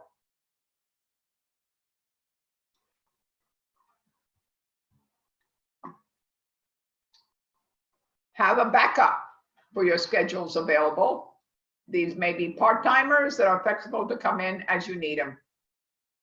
Hiring a diverse group of employees, such as a mix of students. Full-time sales help.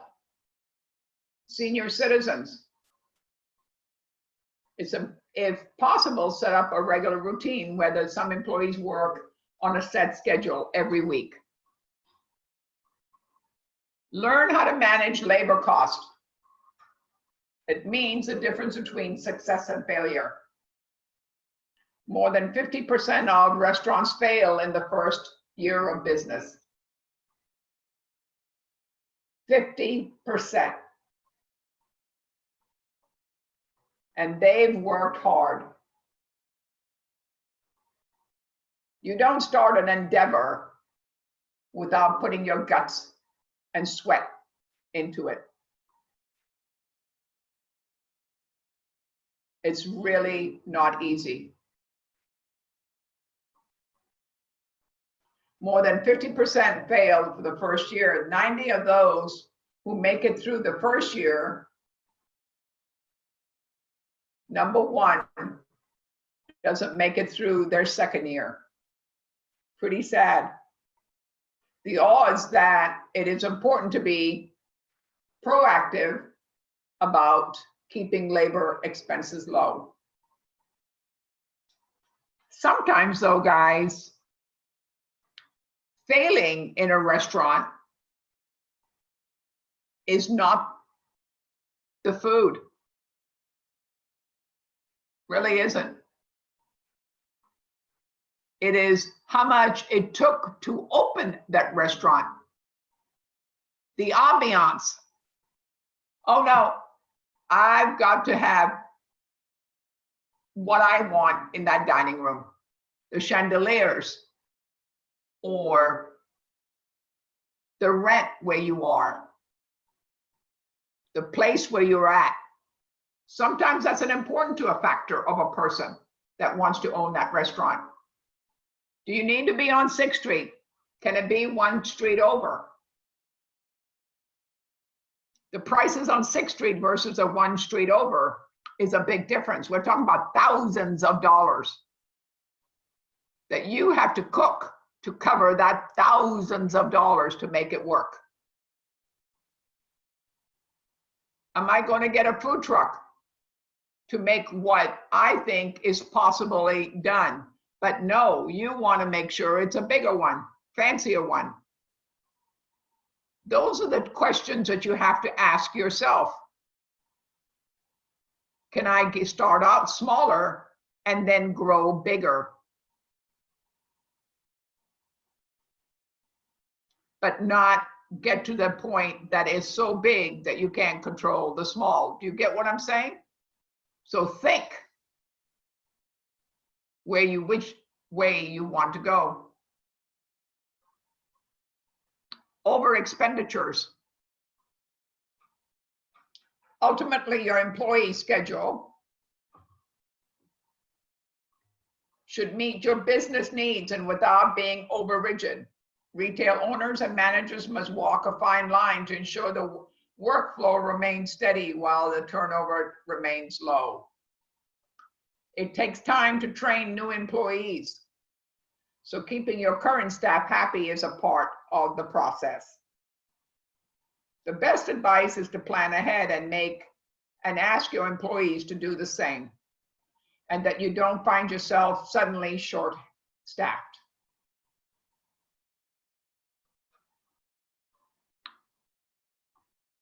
Day 12.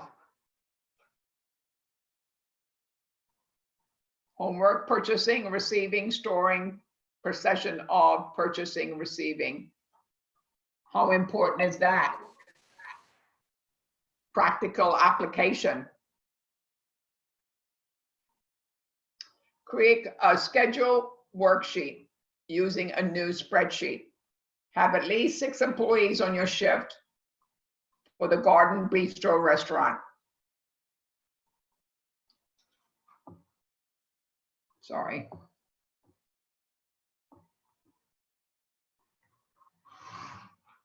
Homework. Process of purchasing, receiving, and storing. So we require hours of operation is from 4 p.m. to 10. What time should your employee arrive and what time do they leave? This is your homework, guys. 7 days a week. Total daily hours worked. Input daily wages. Total daily wages. Make a total of all daily wages. Example and formulas are on the next 2 slides. All we need is a sheet telling us what we need. And that is your homework for Wednesday. Simple schedule spreadsheet. Monday, it's work. Wait, can we go back to the other one? Say that again. This Can we one, go back to the other one? this one right there. That one? Yeah, just trying to get down the information we need on it. Yeah, take a picture of it. It'll help a lot.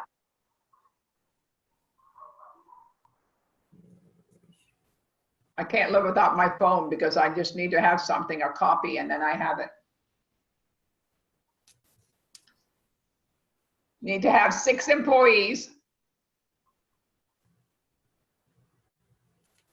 on that shift from 4 to 10. That's 1 shift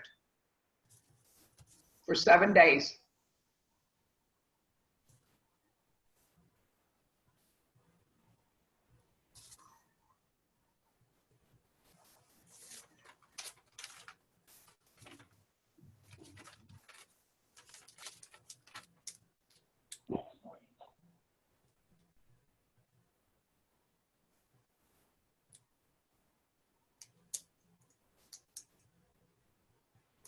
Look at it. Everybody got that? Scheduling. Spreadsheet. 7 employees. The shift is from 4 p.m. to 10 p.m. I'm gonna do the 7. I'm gonna do 7 employees. 7 to have the 7 doors. Total daily hours worked. I need it on a spreadsheet. Rows B and C, time under 131, under the 1, 2, 3. To get to the total time and time out, make it under 1, 2, 3 symbol and use a formula C3, B3 equals 24. Let's go back. And it tells you the rows. You need to take a picture of that. You can go back. Chef, you are recording this, right? I am, and the PowerPoint is on today's already on the portal. Okay. Kind of look at it. See what the hourly rates are. the daily cost wages. Kind of important to know. Everybody get that? Let me see your thumbs up if you understand what I'm talking about, please. Randall, good? Ivan, good? Oh, I didn't see it. Okay, I got it now. How about Jose, good? Thank you, sir. Thank you, Andre.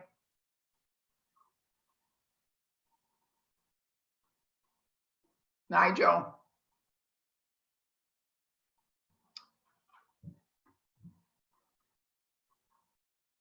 So, understand of taking away. So our practical application. Why don't you send it to Chef Pavla so Chef Cliff doesn't have to worry about all of these. I need this by Wednesday. Is that fair, Chef? Chef Cliff? Yes, sorry, I was typing on the chat. I was gonna write Wednesday on there instead of yes, tomorrow. Okay. Yeah, Sorry, Wednesday. I trying to toggle between two different things, sorry. To make sure. So how large is my employee pool for this? Your employee pool is just, all you have to worry about is the 6 employees. That's all you have to worry about that shift. That's it. Is that what you're asking? Who is it? Do I have to have, it's Andrew, do I have to have 6 people employed every shift? Every day, meaning from 4 to 10. That's the only shift that you're worrying about. Okay. 6 employees from 4 to 10. Work it out so they can have 40 hours a week, or if they're less, at a Garden Bistro restaurant. Are we doing all 7 days or 7 days. 7 days? Yeah, 7 days. You could put it on a big spreadsheet and just do Monday, Tuesday, Wednesday and all. Do it that way.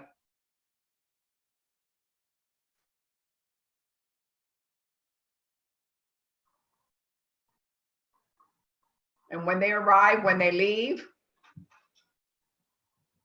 4 to 10. It's only 6 hours a day. So we are talking about a lot less than 40 hours a week. But it's 7 days a week. So you have to kind of reschedule. Think about the time that they give them off, even though it's only 6 or 7 hours a day. Think about the time that they need to have off. We all need time off to recoup, to make it work.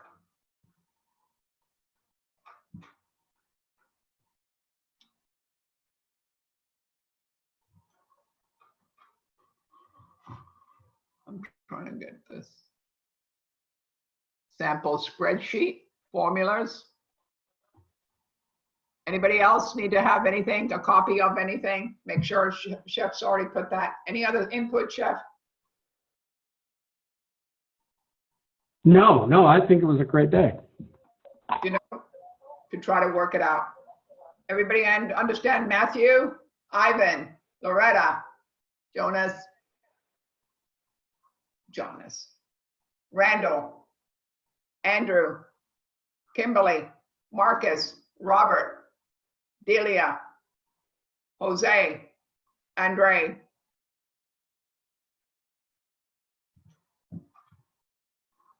Regina. Everybody understand? And you send it to me, pvanbiver@escoffier.edu. It's due on Wednesday, not tomorrow, Wednesday. Chef Cliff and I are going to be talking. We are going to change some stuff around a little bit And we will be talking about some certain things.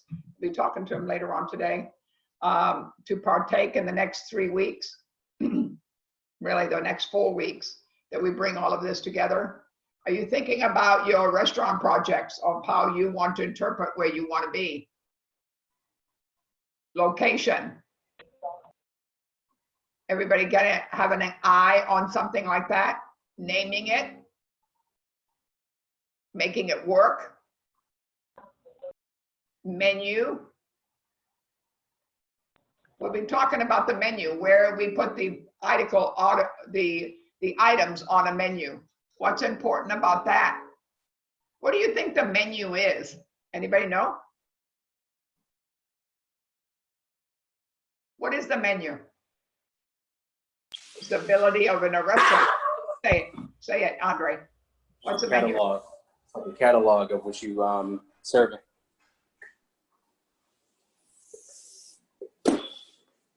The menu is really the heart of your restaurant. Expressing what you want to cook or what you want to serve, put it that way, not cook. The menu is do's and don'ts. Where do you put stuff on a menu? Right or left? How do you, when you pick up a menu, how do you read that menu? Anybody know? If you are lacking, or if you've got product in the kitchen and you want to sell it because you need to get rid of it, meaning you need to get it out of the kitchen to be productive in order to make money, where do you put it on a menu? Anybody thought about things like that? Really important. A menu is just not typed up just for the sake of typing it up. A menu is a template of salesmanship.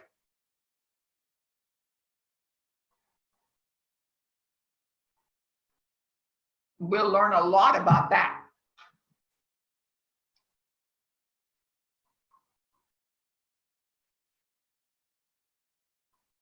Anybody else? How many times have you gone into a restaurant and looked at the menu and didn't find a thing you liked?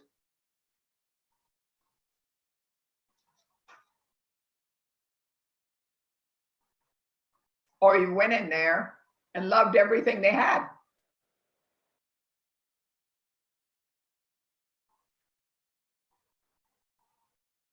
How many people love Mexican food? You want a really good restaurant to go to in Austin, Texas, that's got Mexican food. I bet you, I don't know if anybody heard of it. Probably one of the best. And right around the corner from the school. I mean, right around the corner. Has anybody been to Vivo? Never heard of it, right? Phenomenal. I love that restaurant. Very small. What's the name Well of done. the chef? What? What's the name of it? VIVO. Look it up. When it starts opening up, you better go there and you'll thank me. You'll get it? Phenomenal, phenomenal food. Do you know where, I'm trying to think of a place that it's right around the corner. You know where those small, what is Cinnabon? Used to be right there off of 35. That little mall strip around on the edge, and there was a lot of empty spaces there. I'll get the address and give it to you. But you make a stop. Phenomenal, phenomenal food. Great service. Atmosphere is wonderful. Not high end. Very acceptable for prices, but really great food. Anybody else have another restaurant that they really love going to that we can all experience? Do you all go out to eat a lot? How many of you go out to eat a lot? I make amazing Mexican food. You do? Well, then, Mexico. listen, this is why you're gonna like this restaurant, first of all. But then you go try it if you like it and tell me what you think. Okay, Okay. I've never been out to eat to any Mexican restaurants here in Austin, so I'll definitely try it out. But your family eats, your family cooks a lot, right? Oh yeah, yeah. So, but you need to go eat. You've been to a Mexican restaurant in over here, but you No, never? I'm from El Paso, Texas. Oh, okay. Well, you're gonna like this one, I promise. Okay, I will.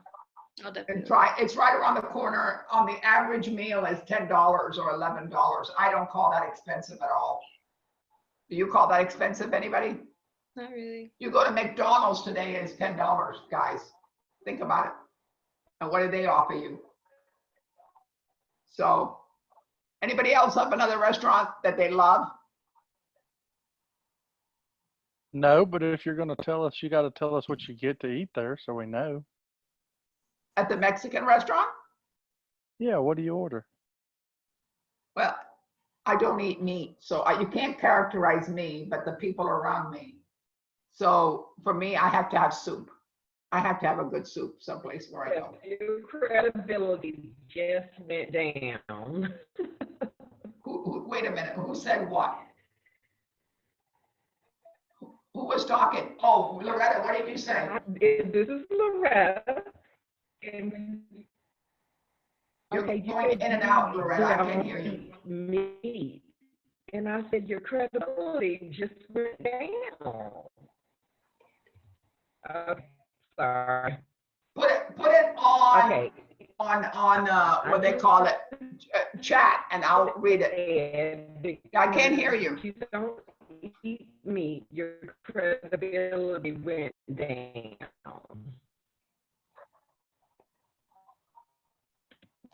She said it's since you don't eat meat that your credibility just went way down.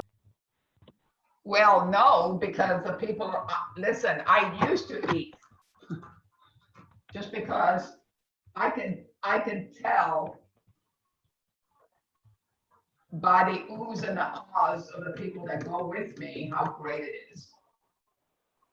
Just because I don't eat it doesn't mean I don't know what looks good.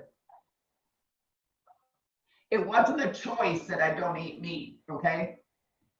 So I just want you to know. And a lot of you knew I used to be over 400 pounds. So it's a way of my life now. You get what I'm saying? It's not. Promise you, Loretta, it's fabulous. Chef, I will share with you some good vegan Mexican food. Okay. Really? Where? I will share with you my own recipes. Oh, really? Yeah.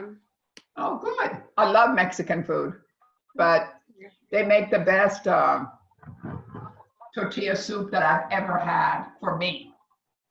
So, and I'm very picky when it comes to good food.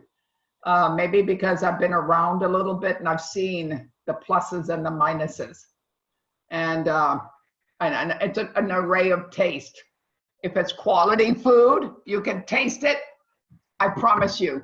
And you know that yourself. You go to a restaurant, you know when it's put together with something rather than, it's like going to Jack in the Box and getting their tacos. Have you ever figured that out? Who likes Jack in the Box tacos?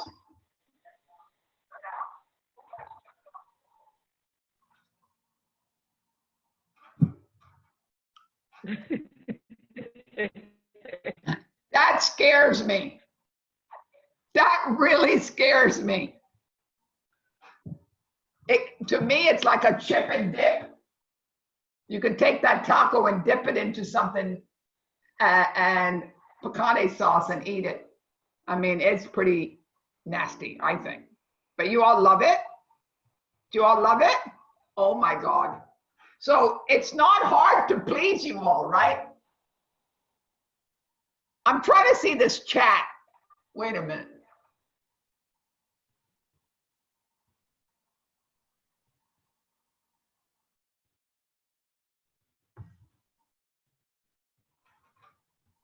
Okay.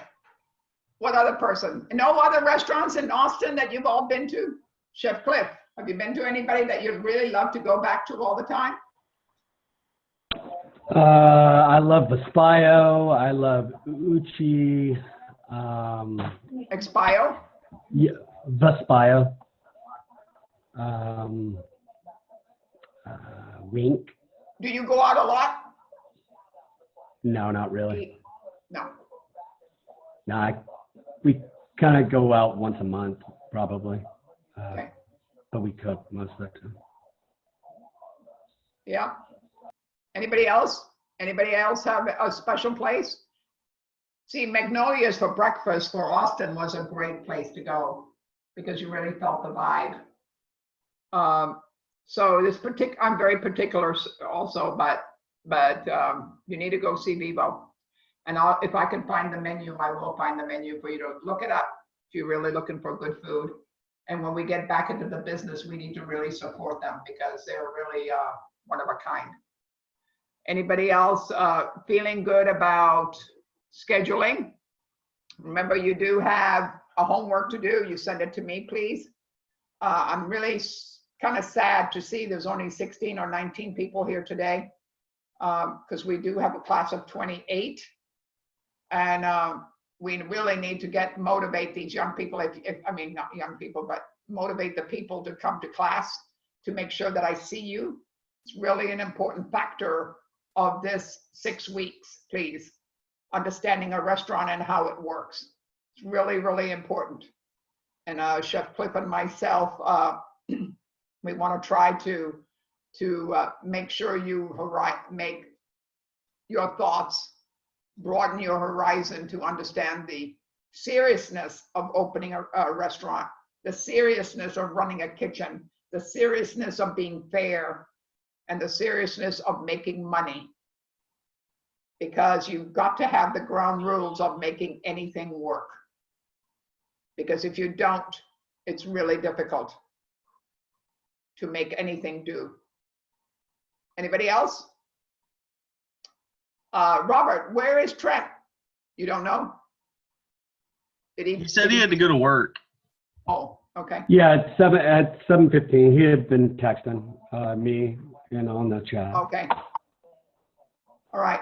But if anybody can't make it, please let us know so we have a record of it.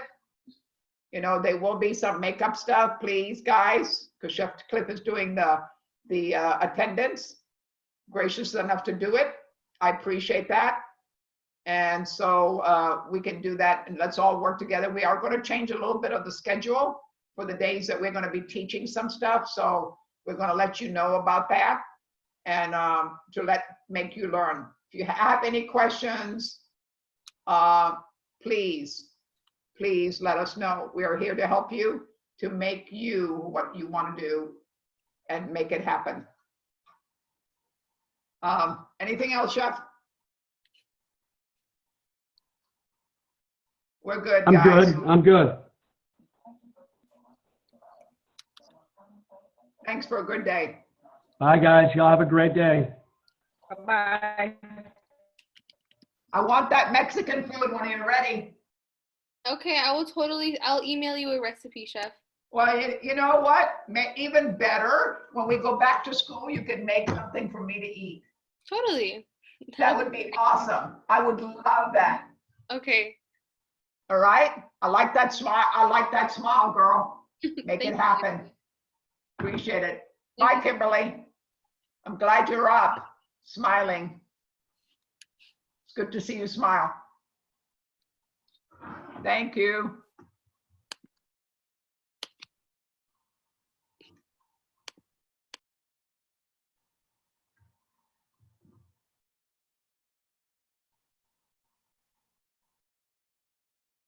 Chefy.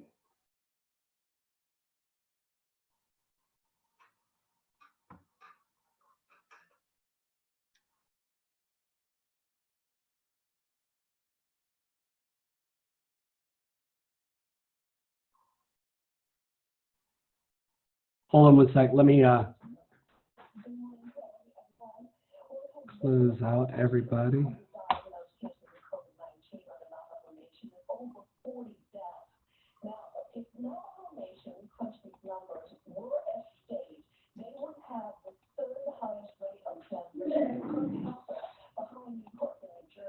All right. Well, yeah, I saw Chef Tammy's email this morning about week 3. We'll do on Friday we'll do day 11. Is that what she said? So we are in week 3 right now, Yep. and the way her schedule is